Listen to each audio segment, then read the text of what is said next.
Živjo! Rok iz Svetopisemske družbe tukaj z novimi nasveti za uporabo aplikacije Svetopismo.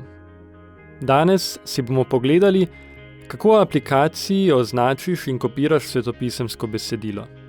Recimo, da bereš zaključek Evangelija po Mateju in te nagovorijo Jezusove besede učencem.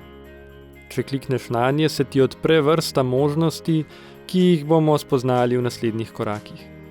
Vidiš tole vrsto barvnih krogcev? S klikom na katerega od njih lahko vrstico označiš. Za brisanje poudarkov prosim, ne uporabljaj Edixa. Dovolj je, da še enkrat klikneš na isti krogec.